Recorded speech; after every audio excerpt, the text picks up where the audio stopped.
You are now listening to The Whisper Poet. This is your host coming to you live from your favorite ASMR station. Happy listening and sweet dreams. Welcome back, welcome back, welcome back, welcome. This is The Whisper Poet coming to you live from your favorite ASMR station.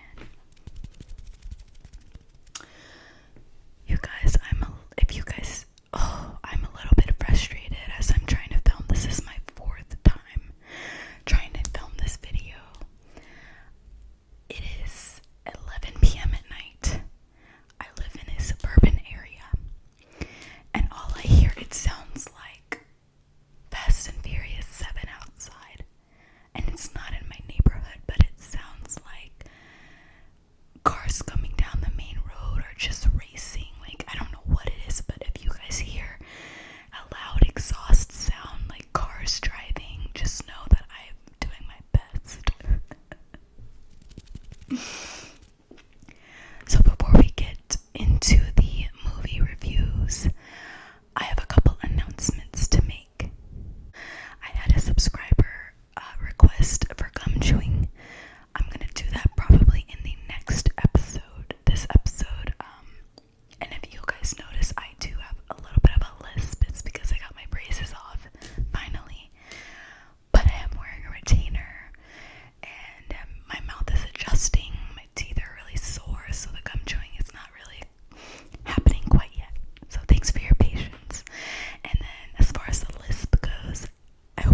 movies that are, making it to the theaters and whatnot. And I'm not talking about like the more indie horror movies or the more like you've got to like go to the deep web to see those types of movies. Not those, but the horror movies that are coming out on streaming or are out in theaters. It's been a long time since any one of those has actually successfully scared me. This one scared me. It shook me. Please go see Barbarian. Okay. Up next, we have 3,000 Years of Longing, directed by George Miller. Am I right? Mad Max. Let me double check.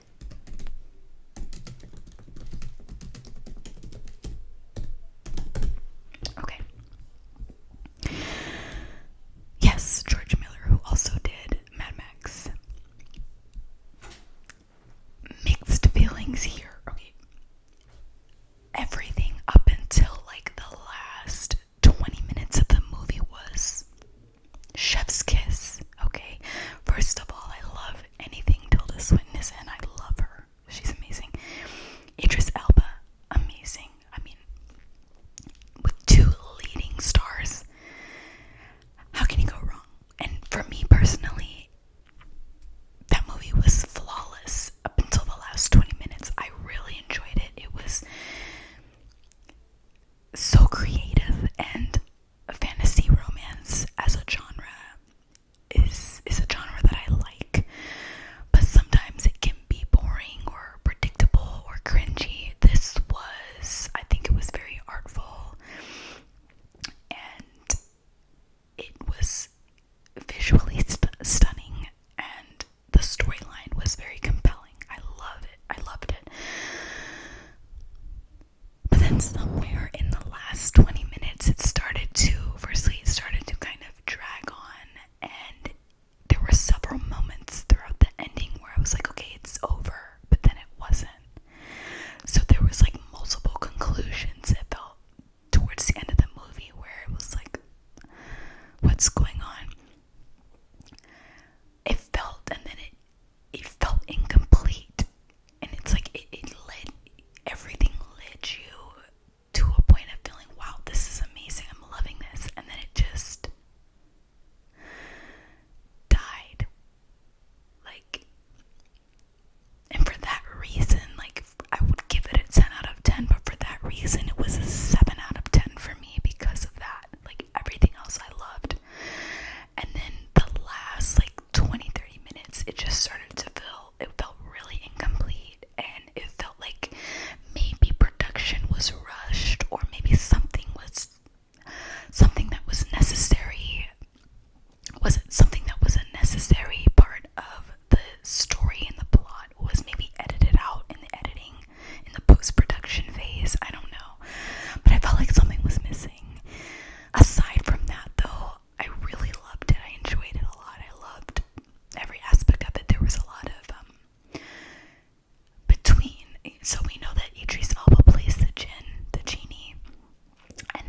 privy to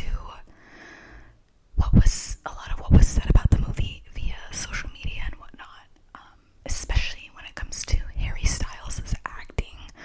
I think that people were a little bit harsh.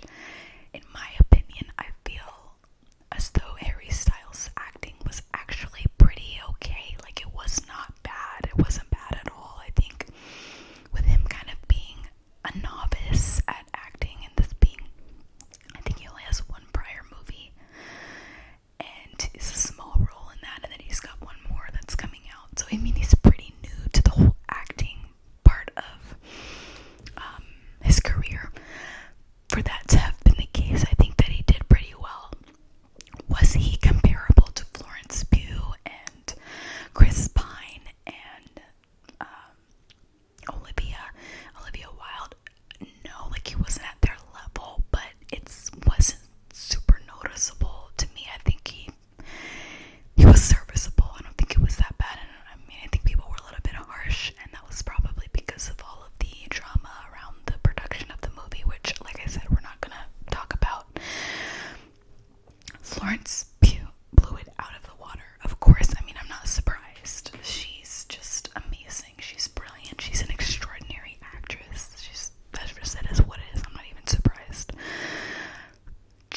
So it's a protest. Not only is it a protest against the patriarchy, but it's a protest against, I guess, the Matrix. And we all know, like, when people mention the Matrix, we're not talking about the Matrix, Keanu Reeves, but we're talking about it on more of a broader scale.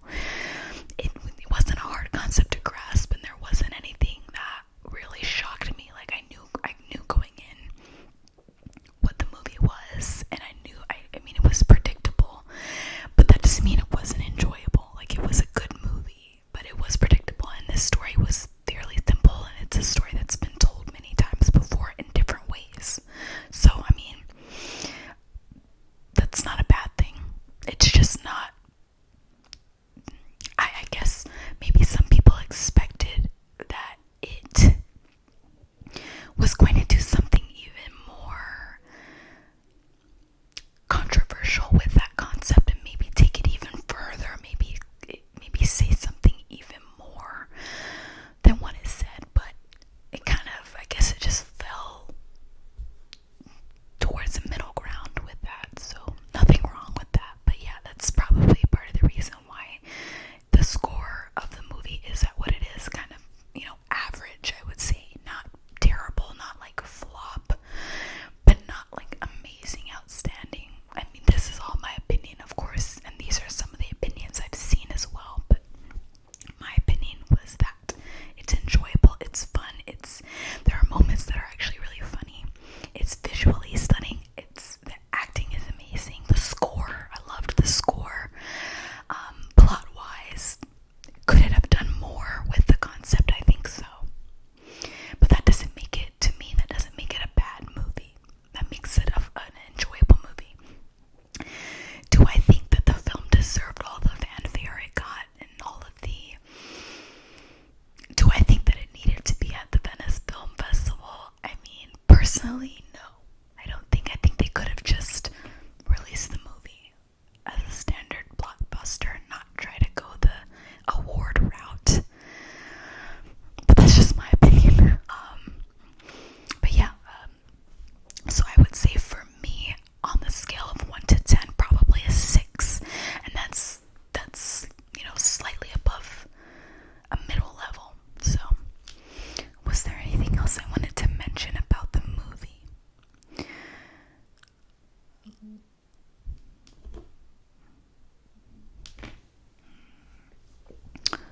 I don't think so. I think that is it. I'm excited for where Florence's career is gonna go. She is so extraordinary, outstanding. Like, everything I've seen her in, I am thrilled with her. I am so excited to see where her career is gonna go. Like, she's already doing so amazing.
since maybe May, if you've been subscribed, I did do a movie review, reviewing X, which came out, A24 film, came out in, I think it was May. I don't know, I could be wrong though. Maybe it was March, I'm not sure. I think it was March. It was either March or May. One of the M months. We reviewed X, which was fun. And Pearl is a prequel to X, so it's all about everything basically leading up to X, and more focused though on Pearl's, what's her name? Pearl, yeah, her name is Pearl. Yeah, Pearl's, the older woman in X, her life, and everything leading up to, her,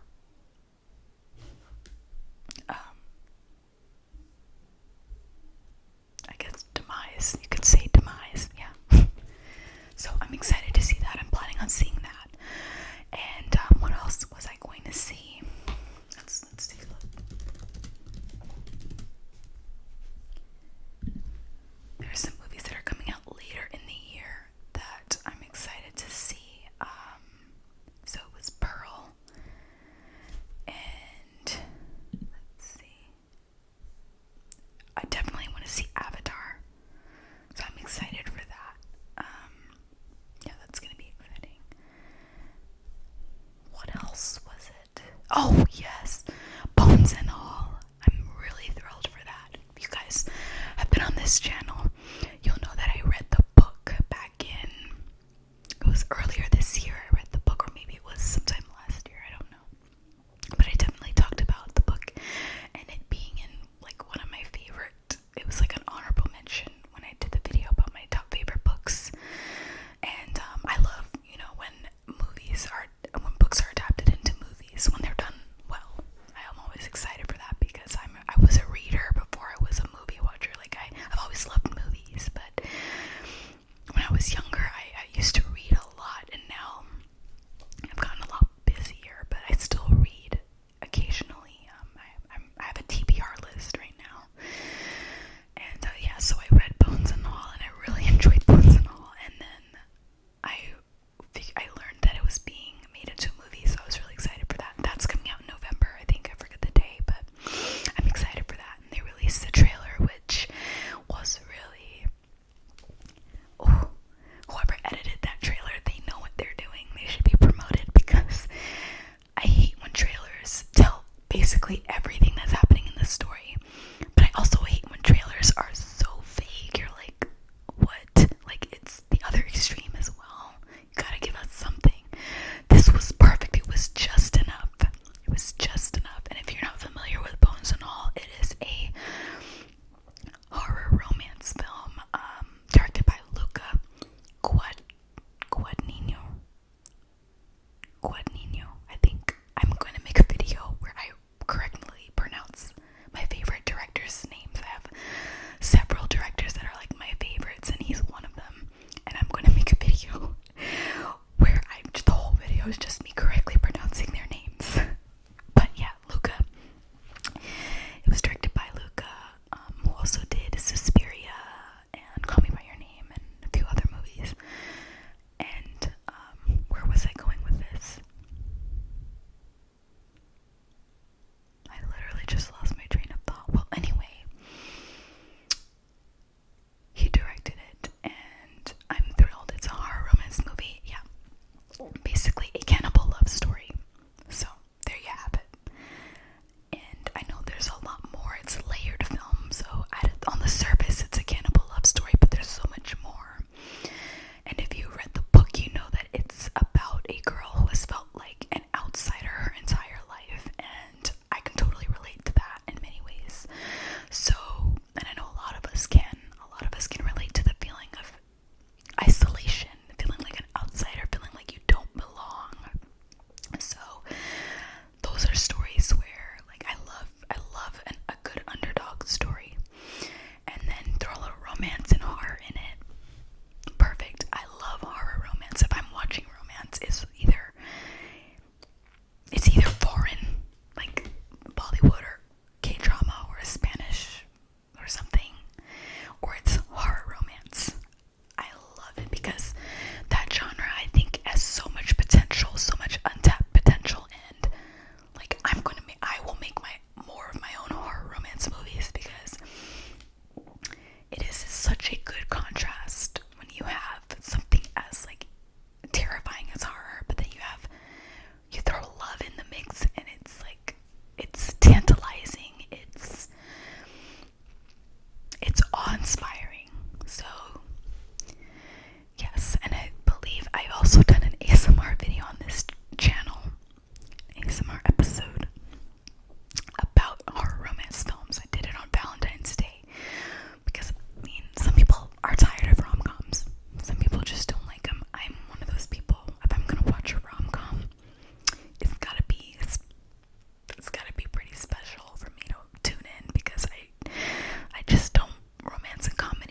guys